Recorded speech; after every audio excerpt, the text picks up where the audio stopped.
Assalamualaikum warahmatullahi wabarakatuh. Perkenalkan, nama saya Jaka Sejati. Saya dari jurusan Pendidikan Antropologi Sosial. Saya berasal dari Universitas Negeri Medan. Di sini ada beberapa hal yang akan saya bahas, yaitu satu, mengenai sistematis dalam metode penelitian. Dua, abstrak. Tiga, latar belakang masalah pada pendahuluan. Yang pertama, sistematis dalam metode penelitian. Ada dua yang harus kita ketahui dalam sistematis dalam metode penelitian, yaitu beberapa langkah yang diperlakukan atau yang diperlihatkan dalam menyusun penelitian sehingga penelitian kita tersebut bisa sistematis, yaitu melakukan proses identifikasi serta merumuskan masalah apa yang akan menjadi fokus penelitian, menyusun kerangka berpikir, melakukan rumusan hipotesis, menjelaskan dalam pembahasan masalah, dan menutup dengan kesimpulan dan juga saran. Yang kedua yaitu para peneliti sangat membutuhkan metodologi penelitian, sebab sebagai kunci penelitian menemukan dan bisa menjawab pertanyaan dalam penelitian tersebut secara tepat dan sesuai dengan kendala yang ada di lapangan.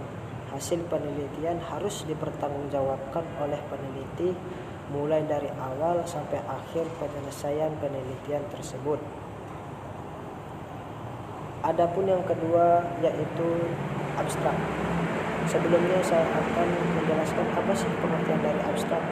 Abstrak yaitu merupakan sebuah ringkasan inti dari sebuah karya tulis ilmiah yang digunakan untuk membantu seseorang pembaca agar dapat dengan mudah dan cepat untuk melihat tujuan dan penulisannya. Di dalam dunia akademik, tulisan pendek ini digunakan oleh institusi, lembaga, organisasi pendidikan sebagai informasi awal atas sebuah penelitian ketika dimasukkan dalam jurnal, konferensi, lokakarya, atau yang sejenisnya.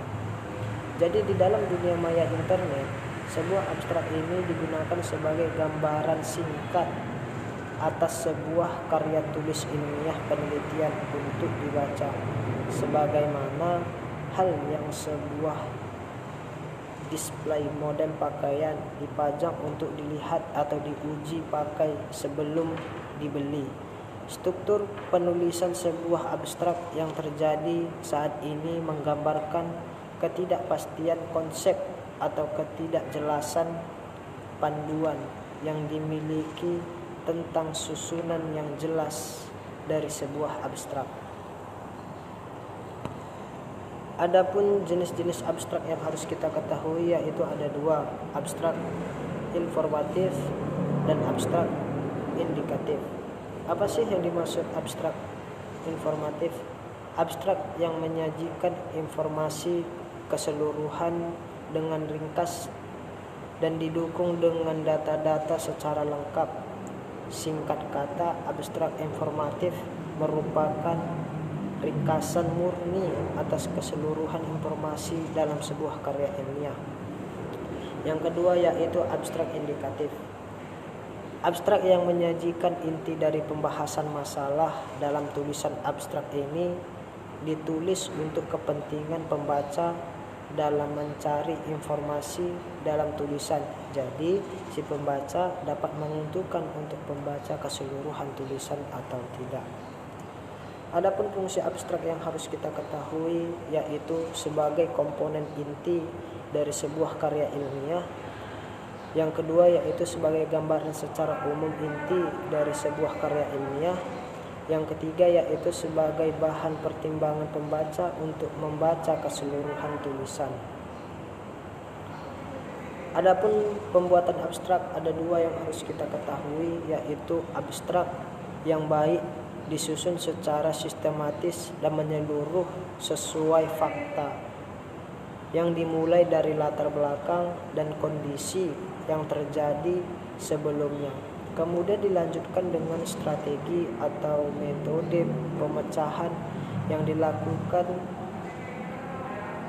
Terakhir, abstrak perlu merumuskan hasil dan kesimpulan yang bisa ditarik atau dipetik dari pendahuluan proses yang lebih dikatakan. Memang masing-masing bagian tersebut cukup digambarkan dalam satu paragraf saja.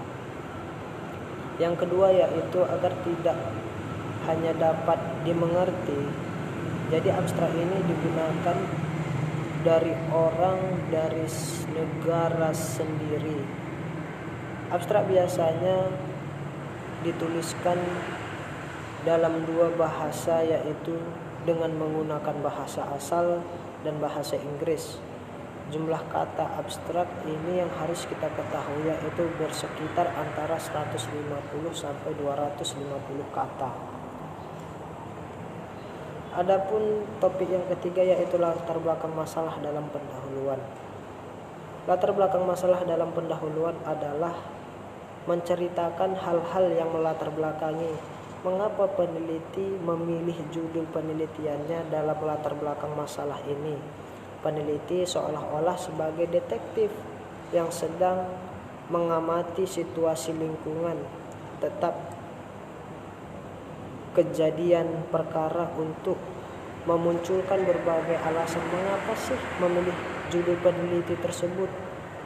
Maka seorang peneliti ini dalam hal ini dapat mengacu pada peraturan perundang-undang yang berlaku atau tetap belum efektif pada pelaksanaannya. Adapun permasalahan dalam penelitian yang harus kita ketahui yaitu seorang peneliti sebelum menentukan bagaimana penelitian bisa dilakukan, terlebih dahulu harus menentukan masalah apa yang akan bisa diteliti. Masalah penelitian bisa didefinisikan sebagai pernyataan yang mempermasalahkan suatu variabel atau hubungan serta variabel pada suatu fenomena, sedangkan variabel didefinisikan sebagai perbedaan antara sesuatu dengan yang lain. Mungkin ini saja yang dapat saya jelaskan. Kurang dan lebihnya saya mohon maaf. Assalamualaikum warahmatullahi wabarakatuh. Terima kasih.